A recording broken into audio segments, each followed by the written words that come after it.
So this is my book, which I have entitled SynaeScape. It is strand 3 of my REV project, and it is a sense of synesthesia. It is my response to the subject matter that I have been researching over the course of REV. This is the introduction section. The images here are medical illustrations that I've used to form a pattern. They are a nod to the discovery of synesthesia in the 19th century because they're in that style. This is a section then where I define and describe synesthesia in its scientific terminology as such. And I've used layers of acetate here to show the layering of perception. I also include information here on how synesthesia is diagnosed and markers that people look out for, neuroscientists look out for. Then in this section I move on to explaining it in the words, I suppose, of those who have it. So this section includes quotations from synesthetes where I've looked at different forms of synesthesia and taken quotations from different people who've had it. Some were found online and some are from people I know. The acetate layers in this section are in a handwriting font, and they are, in my own words, they are responses to the quotations themselves and my own impressions and responses to the quotations that you're reading on the pages beneath. This section then I move into the research on the subject of synesthesia itself and my experience of the researching process, which was quite intense, and really that's what I'm trying to visually describe in these pages, where the text gets bigger and bigger as you move through the book. I suppose to kind of illustrate my sense of overwhelm and the way that it sort of completely took over both the project for a time and my every waking thought. Just the sheer volume of the amount of research that I was encountering on so many different levels. Here I've moved into grapheme synesthesia, which is coloured, seeing numbers and letters as colours, and it was one of the earliest elements of synesthesia that drew me to the subject.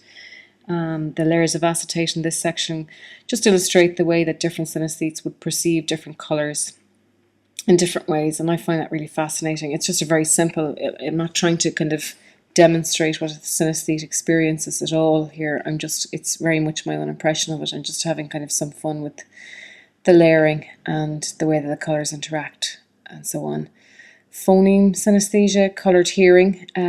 I've indicated a QR code, and that will link to work that I will do in year 2. This is just a visual commentary on the overwhelm that, again, synesthetes might have in their perception, and I've played with the ampersand and the notion of more. Here I'm dealing with synesthesia and memory. So these pages in this section are envelope sections with die cutting, with flaps that lift up, as you can see there, and holes cut through the pages, kind of linking through into other layers of memory, and demonstrating the way that synesthetes have extra hooks to hang things on in terms of remembering things. And I had a lot of fun doing this section. I really enjoyed it. So whether it was sound or colour or number, when you lift these flaps you kind of get an indicator as to this kind of hidden world that the rest of us are oblivious to, but that is very real for the synesthete. Then I move into synesthesia and metaphor, and the image plays with the literal and then the metaphorical, so that things are less clear, and this deals with the link between synesthesia and metaphorical thinking. So I've just a bit of writing in that section. And then I move into reflecting emotion, and I've used a reflective device there with just a silver card.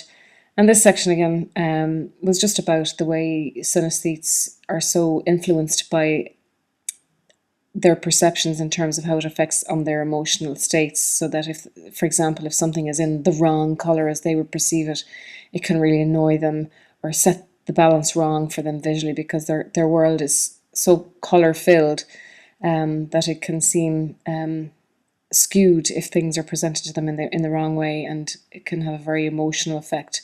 And I had a bit of fun doing this section, I have to say. So again, I just use the layering of perception, and there's that element of kind of surprise when you turn the page, and then you kind of work through the acetate layers and the emotion layers. And I finish with good night on the final page, because this is a project that was done in the wee small hours. And that's it.